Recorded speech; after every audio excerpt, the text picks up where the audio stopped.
Welcome to Simplify Pharma. In our last video, we saw what are vaccines and its different types. But when a pandemic emerges, we still have no clue what kind of vaccine would fit in to tackle the problem. Usually, vaccine development is a long, complex process, often lasting 10 to 15 years. Therefore, in this video, we will see how vaccines are developed and why it takes so long. Before a vaccine is licensed and brought to the market, it undergoes a long and rigorous process of research, followed by many years of clinical testing. I will now talk upon the various stages that are undergone in the development of a vaccine, right from the emergence of a disease to the discovery and availability of the vaccine in the hospitals. The first stage is the research and development stage. This stage involves basic lab research and often lasts 2 to 4 years. During this phase, the virus or infectious disease is analyzed, possible antigens are identified, the genetic sequence of the virus is found. A vaccine candidate is found during the development process. This could include antigens which are natural or synthetic. These antigens are usually weakened bacterial toxins, proteins from the various virus or weakened viruses themselves. The aim is to create something that will develop immunity in the people it is administered to. The next stage is the preclinical stage. Once significant research and development is completed and a vaccine has been created, it must go through rigorous testing. Preclinical studies use tissue culture or cell culture system and animal testing to assess the safety of the candidate vaccine and its ability to provoke immune response. The vaccine is tested on animals to observe its effectiveness, hypothesize the result it would have on humans, and ensure that immunity is developed in response to the virus. Animal subjects may include rats and monkeys. Usually rats are tested upon as they share the largest genetic similarity to humans. Many candidate vaccines never progress beyond this stage because they fail to produce the desired immune response. The preclinical stages often last 1 to 2 years. Once a vaccine candidate has successfully made it past this phase, it moves on to human trials.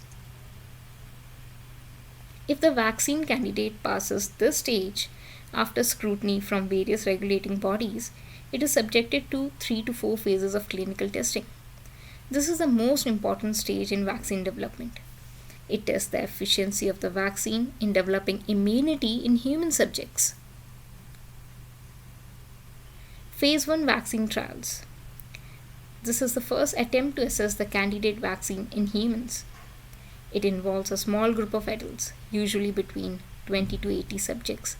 If the vaccine is intended for children, researchers will first test adults and then gradually step down the age of the test subjects until they reach their target. Phase 1 trials may be non-blinded or open label. In non-blinded, neither the researcher nor subject know whether a vaccine or placebo is used. Placebo means dummy medicine, or sometimes saline solution is also used as placebo. Whereas the open label, both the researcher and subject, they are aware whether vaccine or placebo is administered to the subject. The goals of phase 1 testing are to assess the safety of the candidate vaccine and to determine the type and extent of immune response that the vaccine provokes. A promising phase 1 trial will progress to the next stage. In phase 2 vaccine trials, a larger group of several hundred individuals participates. These subjects are usually the target population of the vaccine, meaning those at the highest level of risk of contracting the disease or the infection. These trials are randomized and well controlled and include a placebo group too. A clinical trial is a randomized controlled trial only when participants are randomly allocated to the group receiving the treatment and a control group. The goals of phase 2 testing are to study the candidate vaccine's safety, immunogenicity, and ideal standardized dosage, and the best method for administering the vaccine are established. From here, successful phase 2 candidate vaccines, they move on to phase 3 vaccine trials. This involves thousands to 10,000s of people. The phase 3 tests are randomized and double blind and involve the experimental vaccine being tested against a placebo. The best and the most reliable form of research is the double blind placebo controlled study. The purpose of this kind of study is to eliminate the power of suggestion or any kind of bias. The double blind study keeps both doctors and participants in the dark as to who is receiving which treatment. Infectious disease knows no borders. Here they also test the vaccine efficacy. Certain rare side effects might not surface in the smaller groups of subjects tested in earlier phases.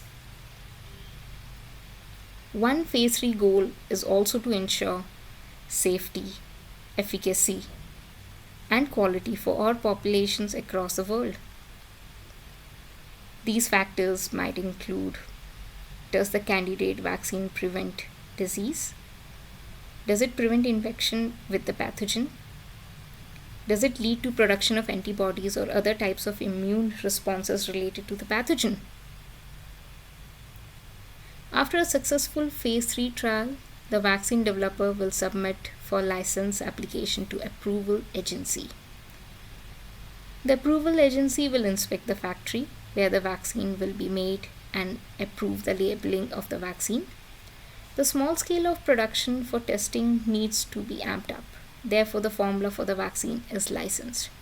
However, the small microorganisms or proteins that behave in one manner during small scale production, they may demonstrate different behavior when it comes to large scale manufacturing. This poses an extremely difficult challenge for manufacturers. After licensure, the agency will continue to monitor the production of the vaccine, including inspecting facilities and reviewing the manufacturer's test of lots of vaccines for potency, safety, and purity. The approval agency also has the right to conduct its own testing of manufacturers' vaccines. From here on, the vaccine goes into mass production with regular quality control checks and balances. Once the vaccine hits a market, to continuously assess the vaccine's safety and detect any risk of adverse event following the use of the vaccine, the manufacturer will perform pharmacovigilance activities, which is also referred to as phase 4. They include vaccine adverse event reporting system to detect possible signals of adverse events associated with vaccines, and the vaccine safety data link, which monitors real-time data to compare rates of adverse events in recently vaccinated people with rates among unvaccinated people. The objective is to determine the evidence of protection given by the vaccine is long-lasting and also to investigate new indications. In conclusion, as we have seen, all vaccines are developed, tested, and regulated under stringent conditions. Today, researchers worldwide are working round the clock to find a vaccine for COVID-19. It is following a fast-tracked vaccine development process, that is, a speedy process following all the explained procedures in approximately 12 to 18 months. We must be happy that most of vaccine candidates are in phase 3 trials at the moment. But what we must realize is how much the medical professionals must be working to get a vaccine which usually takes so many years in such a short period to save the world. Therefore, we all must contribute to their efforts by just staying safe by following the basic guidelines passed by our government. Stay safe, stay healthy. Thank you. Do like my video and leave your comments.